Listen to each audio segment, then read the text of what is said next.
As the autumn months approach, staying in shape may slip your mind as the weather starts to get cooler and more sweaters come out of our closets.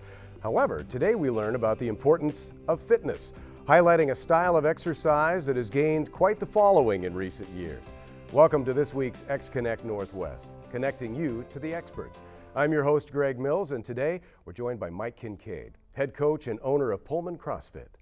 Before we get going, I want to remind you that you at home can chime in with your questions. All you have to do is connect with us on Twitter, Facebook, even right here on the live web stream. Mike, thanks for joining us today. Thank you for having me. I think we'll start with telling us just what CrossFit is, and that's a multi-part question, I know, but let's just start with what CrossFit really is as a philosophy. There's a couple of different quick explanations. Constantly varied functional movements, high intensity. That's one of them. That high intensity part's relative to individual ability level. Another one is we combine every possible thing we can: plyometrics, gymnastic movements, weight training, strength training, Olympic movements, cardio, and all different rep schemes, time frames, pretty much anything I can think of. I kind of throw at them. I even throw new things at them sometimes that even people that have been doing CrossFit for a while, like, I'll throw a new movement at them just to learn something new. It's always fun to learn something new. Now, when you say you throw it at them, that means you have an understanding of what CrossFit is as a philosophy, obviously. You needed to be an owner of one, I'm sure. But where does the you throw in your part of it come into play when you're a CrossFit trainer? So the CrossFit. So I am, to be a CrossFit affiliate, I had to become CrossFit trainer certified. So we go to classes and become certified, and we take a pretty good exam and pass and to be a C1 level trainer. Yeah. And then, as a gym owner, though, as soon as we get it, after that training and the study, and we want obviously we want our members and clients to improve. We do a lot of extra studying too, and learning about the CrossFit philosophy. But then they leave it to us to do the programming. So I do all the programming down there. I write all the programming. And that's the part where you just show up and we'll take you through a warm up and we'll take you through the workout of that day. And then I do different things pretty much every day. I mean, there are benchmark workouts, but pretty much every day is a new workout. You come down and work out, you will never see that workout again. It'll be different every single day. Which makes it really different from some of the circuit training programs or a lot of different programs that you'll find in gyms, and there are, of course, many different philosophies out there. Yeah, I mean, there's a lot of different reasons I think CrossFit is fun and gets people not only getting to the gym, but staying at the gym. And one of that is the constantly varied part. Yeah. Like I said, it's different every day. You're going to learn new movements. You're going to do new things. And when you show up, you don't know what you're doing that day, but it's there. You don't have to think about it. It's not going to be a 3 set of 10 of bench press and 3 set of 10 in squats and 3 set of 10 in lunges, and then you ride your stationary bicycle for 20 minutes and you leave, and you do that every single day. Right. It is nothing like that. It is different every day. It's fun. You're in a class type setting, so you get to work out with friends and people in the community, and they cheer you on, encourage you on, and then the aspect of the personal training. You always have a coach there helping you with technique and form, keeping you safe, wanting to keep you coming back, and that is the key thing, wanting to keep you coming back. Now, I know there are, again, many different types of gyms. You can go into a gym where you have a personal trainer or various coaches and personal trainers, and there is a philosophy in place while they're taking you through whatever it is that they're taking you through. What do you bring to CrossFit that's a little bit different than some of those other gyms as far as your personal attention and your ability to bring what you know from personal training in? Well, one thing about CrossFit, another thing about CrossFit that is a little different than personal training, because personal training, or even those P90X or Insanity or any of those things, is it is a measurable, has a measurable aspect of it to show you're getting fitter and stronger. So like I just said, any workout you do in a particular day, you'll never see it again. But there are benchmark workouts. Benchmark workouts you will see again. So say we do a workout today and it's one of the benchmark workouts, and if people have ever heard of CrossFit Girls, it may be a CrossFit Girl. There's other benchmark workouts, but if you take Grace, which is 30 clean and jerks for time, and you do 30 clean and jerks for time, and they usually have a weight associated with that, and that'd be 135, 95, 135 for men, 95 for ladies, and you do it in 8 minutes. You don't see that workout again for 6 months, and you do that same workout 6 months later, and instead of 8 minutes, you do it in 6 minutes.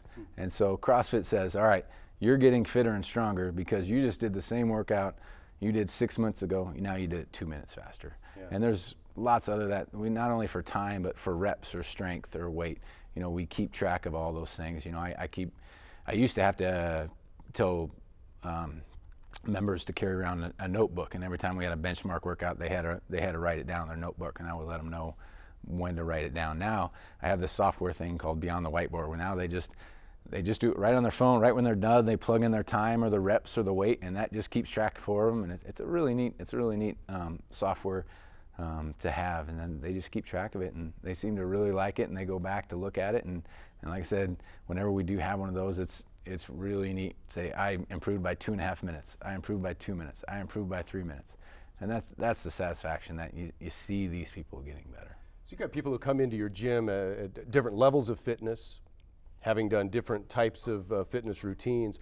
What do you consider being fit, or what type of fitness are you trying to help train these people toward?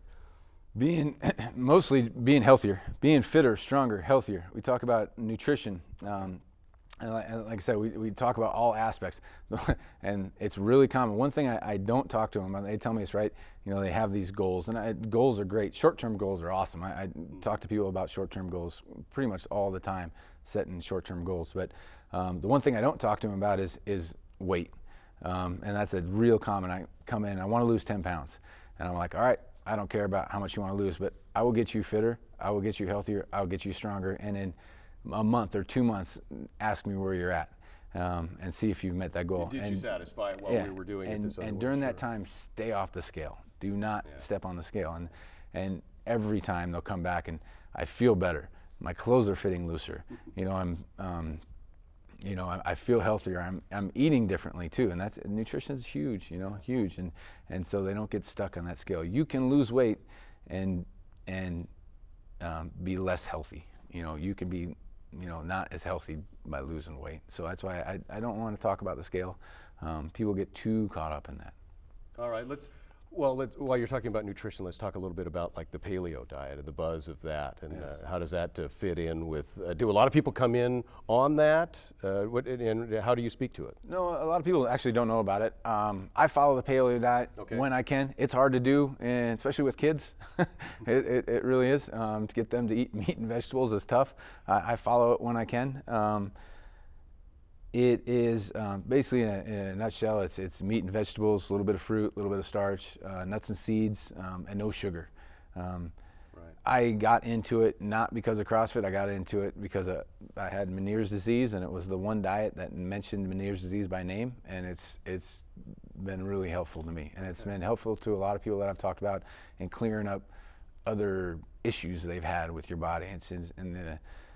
Whether it's, you hear good things and bad things about the paleo diet, and it's just gotten huge into CrossFit, just because of the success it's had, and how it's had the longevity of a diet that continues, and people start wondering if it's a fad or not. Well, it's staying the course. It hasn't gone away and I don't think I'm going to change just because, like I said, I got into it not because of the fitness aspect. Mm-hmm. I got it because of something else, and it's helped me out. I talk to people about the paleo diet when they ask about nutrition. We have books down there with what is the paleo diet with paleo recipes. So I am a promoter, like I said, for another reason, but it is huge in the CrossFit. If you don't know about it, it talks about, our bodies were engineered or adapted to eat this way for 3 million years as hunter and gatherers. Mm-hmm. This is the way we ate, and it's basically natural foods in a nutshell. It's what people could hunt and find and eat, and then the past 10,000 years with processed foods and wheat, and our diet has changed, and basically our bodies have not adapted with it or had time to adapt with it, and so basically it's just going back to eating how our bodies adapted to eat for so long. And as far as nutrition advice is concerned, and you said you give nutrition advice and talk a lot about it. Yes. I'm imagining a lot of people come in, they eat differently, they're not necessarily paleo, and I'm sure you, I imagine you bring other ideas in as well. Yeah, absolutely. And we had a 30-day paleo challenge a few months back, and the idea wasn't to eat strict paleo, it was to think about what you're eating. Yeah. You're putting a lot of effort into CrossFit. I mean, it's taxing. It's tough to do, especially coming back the next day. You have to put in your body the nutrition so your body can recover, so you can come back the next day. I tell people, like, watch what you eat, and be on the whiteboard. It can track what you eat too. Eat like crap. Eat like sugar. Come into the gym. See how your workout goes, and then eat good for a couple days. Come into the workout. See how eat clean, no sugar. Come in and see how your workout is. Now, during that paleo challenge, some were saying, I'm having trouble working out in the morning. I'm just not having the energy. When I used to do this, I used to eat 2 Eggos with peanut butter. I had energy to work out in the morning. Eat your Eggos with peanut butter, come work out, and the rest of the day, eat, healthy, eat cleaner. It doesn't have to be super strict. When you go to, have kids, like I said, they always want to eat fast food, or you're always in a hurry. There's things, it's not perfect, but there's things you can do. You can take off the buns. You can, at a lot of places, you can order stuff protein style. Sure. You can more do and things. more. Yeah, more and more. As I have noticed. Yeah. Now, I know you come at working out from an athlete's point of view originally, right? You played both in college, you played professionally, and then now you're a trainer. What do you see when kids come in, or different people come in from different backgrounds, as far as what their workouts have been like? And how do you get them steered in the right direction to match your philosophy that you're working with at CrossFit? I see all sorts of people from all walks of life, not only athletics, but you're talking the soccer moms too. Absolutely. You're talking the all accountants. levels. People severely out of shape. The biggest thing, and then we're all doing the same workout. You got people doing CrossFit for 6 years who are lifting crazy weights to soccer moms, first time she's ever lifting a weight. The biggest thing, and especially and that's helped me, and I'll get into that a little bit, is the mobility. Full range of motion. So many times, and coming through, I had athletic background. I had 13 surgeries over my career. Every time I had a surgery, the doctor and the trainer would tell me to shorten my range of motion. Hey, your knees are having trouble, do half squats. Hey, when you ever bench press, only go halfway down. Don't go down to the chest. Don't do anything overhead. When I had shoulder issues or wrist issues, or. So now you're handing out the advice, and now what are you saying? Yeah. So when I got into CrossFit, all the trainers kept telling me, nope, you got to hip crease below the knees, squat to full depth. And we do a lot of stuff overhead. When we bench, we go full range of motion. I've never done that. I can't do that. Use a PVC pipe. And I had to go all the way back down to PVC pipe. I was a guy that was lifting a lot of weights. I went back to PVC pipe or just the bar, just so I can get that range of motion. And then I worked slowly up through the range of motion with light weights, and then over time it gradually built to bigger weights. But I tell them, even big, strong guys, I was there. I was in their position. You have to work that full range of motion. I got guys doing pull-ups, really strong guys that will not extend their arms at the bottom of the pull-ups because they feel like their shoulders are going to blow out, and it's stuff like that. So it's just things you continue to work on with people to get the range of motion. And you're looking, it sounds like, for long-range fitness, not just to reach some short absolutely. goal.